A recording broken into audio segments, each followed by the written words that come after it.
నమస్తే friends, let's learn English ఆంగ్ల భాష నేర్చుకుందాం రండి అన్న సిరీస్లో భాగంగా రెండవ క్లాస్కు స్వాగతం. ది అదర్ టంగ్ ఇంగ్లీష్ అనే అదర్ టంగ్ని ఎలా నేర్చుకోవాలో ఒక చిన్న వీడియో చూద్దాం. మనం జాగ్రత్తగా గమనిస్తే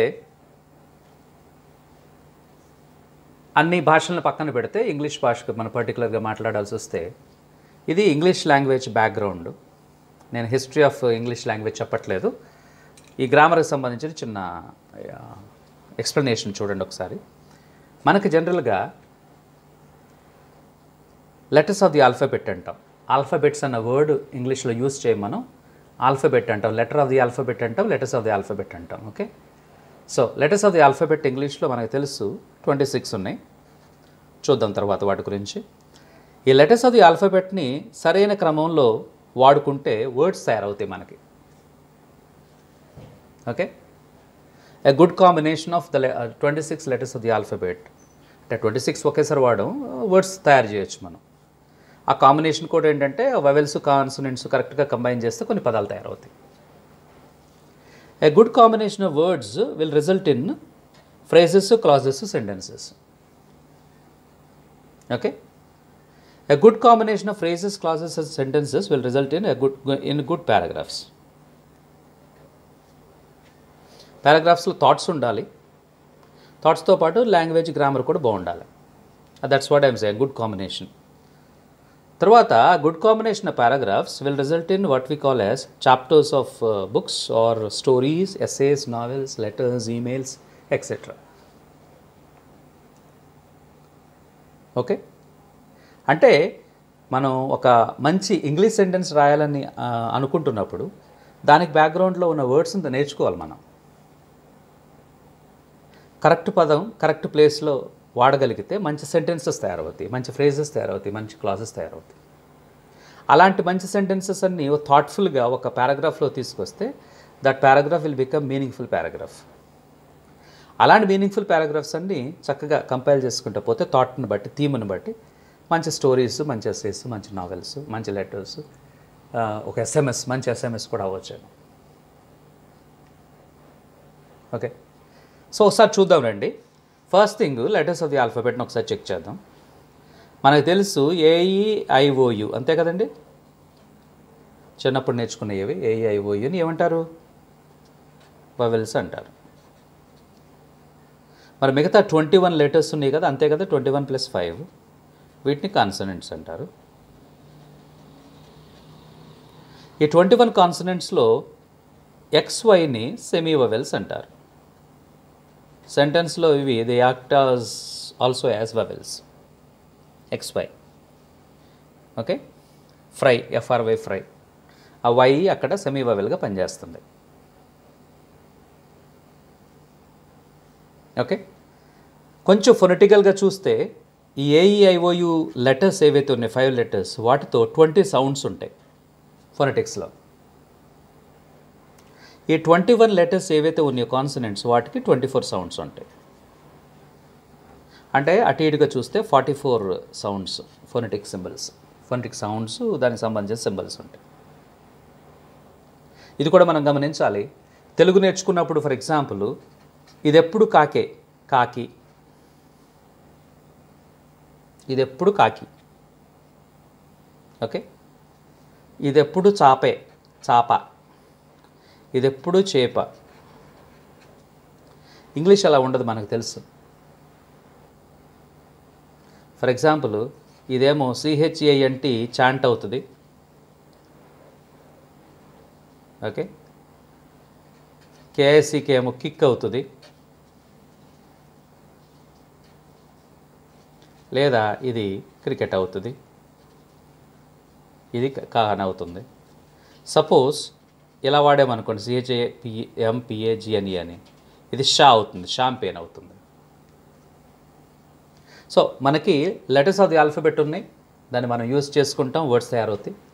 వీటికి సౌండ్స్ కూడా ఉన్నాయి ఫొనెటిక్స్లో. ఫొనెటిక్స్ గురించి వీడియో చేసినప్పుడు దాని సంగతి చూద్దాం.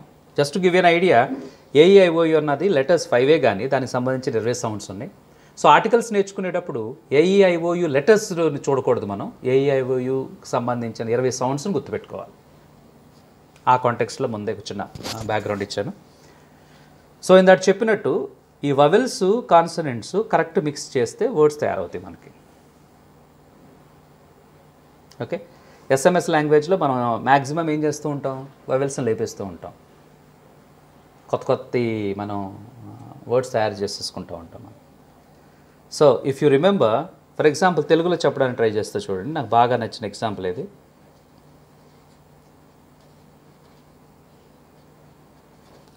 సో ఇది ఏమవుతుంది చూడండి, ఖ ప్లస్ ఆ, ఖ ప్లస్ ఈ. మీరు ఈ వవెల్ సౌండ్స్ను క్లోజ్ చేసి ప్రొనౌన్స్ చేయండి, ఏం జరుగుతుందో. మై డియర్ ఫ్రెండ్స్, మీరు గమనించే ఉంటారు, వవెల్ సౌండ్స్ని క్లోజ్ చేసి ప్రొనౌన్స్ చేస్తే ఖ అవుతుంది అది. ఫర్ ఎగ్జాంపుల్ నా పేరు అశోక్ అనుకోండి. అశోక్ని నేను ఎలా రాయొచ్చు అంటే ఆ ప్లస్ ష్ ప్లస్ ఓ ప్లస్ సౌండ్ రావట్లేదు చూసారా. దీంట్లో వవెల్స్ని తీసేస్తున్నాను చూడండి. ఆన్ తీసేసాను, ఓన్ తీసేసాను, ఈ 2 వవెల్ సౌండ్స్. నా పేరు ఏమైపోతుంది చూడండి, ఇప్పుడు ష్ అవుతుంది. మీరు గమనిస్తే ఇది చాలా డిఫికల్ట్ ప్రాసెస్. అది మీ పేరు ట్రై చేసుకొని తెలుస్తుంది. మహేష్, మహేష్ ఏమైపోతాడు, మాలో ఉంటుంది, హూ అవుతాడు. రమ్య ఏమవుతుంది, అవుతుంది. జస్ట్ ఫన్నీగా చెప్పడానికి ట్రై చేస్తున్నాను. వర్డ్స్ అన్న వాటిలో కంపల్సరీగా కాన్సనెంట్స్కి గుడ్ కాంబినేషన్ ఆఫ్ వెవెల్స్ జరిగితే you have number of words. ఆ వర్డ్స్లో కూడా బోల్డెన్ వెరైటీస్ ఆఫ్ వర్డ్స్ ఉంటాయి మనకి, జాగ్రత్తగా గమనిస్తే. ఓకే, తర్వాత సో లెటర్స్ అది ఆల్ఫాబెట్ కరెక్ట్ కాంబినేషన్ చేస్తే వర్డ్స్ తయారవుతాయి అని, వర్డ్స్ కరెక్ట్ కాంబినేషన్ చేస్తే ఫ్రేజెస్, క్లాజెస్, సెంటెన్సెస్ తయారవుతాయి అని పైన చూపించాను, చిన్న గ్రాఫికల్గా చూపించాను. ఒకసారి దీన్ని కూడా చూద్దామండి. చిన్న డెఫినేషన్ చూద్దాం. అసలు ఫ్రేజెస్ అంటే ఏంటి, క్లాజెస్ అంటే ఏంటి, సెంటెన్సెస్. ఫ్రేజెస్ అన్న దానికి డెఫినేషన్ అంటే it's a group of words. Clauses కూడా a group of words.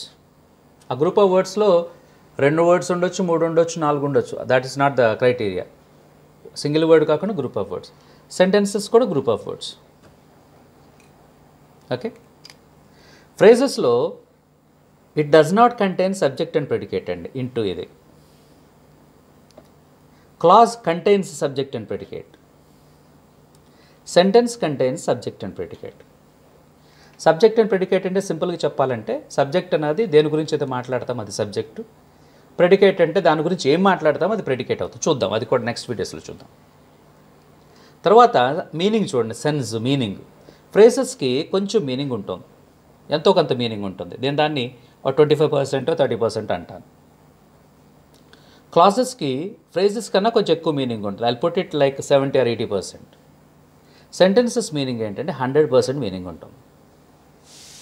For example, in a corner అంటే ఒక కార్నర్లో, ఇది ఫ్రేజ్ అండి.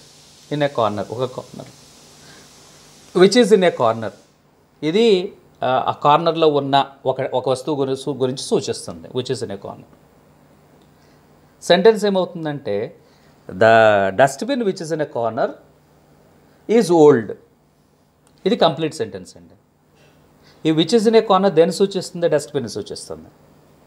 ఇన్ ఏ కార్నర్కి దాంట్లో సబ్జెక్ట్ అండ్ ప్రెడికేట్ లేదు. విచ్ ఇస్ ఇన్ ఏ కార్నర్లో విచ్ అనేది సబ్జెక్ట్ అవుతుంది. దాని మీనింగ్ కొంచెం బెటర్ అయింది, ఫ్రేజెస్ కన్నా బెటర్ అయింది క్లాజెస్లో. The dustbin which is in a corner is old అని అన్నాను అనుకోండి, ఆ కార్నర్లో ఉన్న ఆ డస్ట్బిన్ ఓల్డ్ అయిపోయిందని చెప్పి, అంటే వేరే డస్ట్బిన్ గురించి మనం మాట్లాడతలేదు. Okay, so my dear friends, language grammar, English grammar నేర్చుకునేటప్పుడు కొంచెం ఇచ్చిన బ్యాక్గ్రౌండ్ కూడా మనకు ఉండాలి. ఎందుకంటే చాలాసార్లు మనం సెంటెన్సెస్ మాట్లాడేసామనుకుని ఫ్రేజెస్, క్లాజెస్ దగ్గర ఆపేస్తాం. మనం చాలాసార్లు జరుగుతూ ఉంటుంది. అది మనం వీడియోస్ ముందుకు వెళ్ళే కొద్దీ మనకు బోల్డెన్ కనిపిస్తూ ఉంటాయి. Thank you.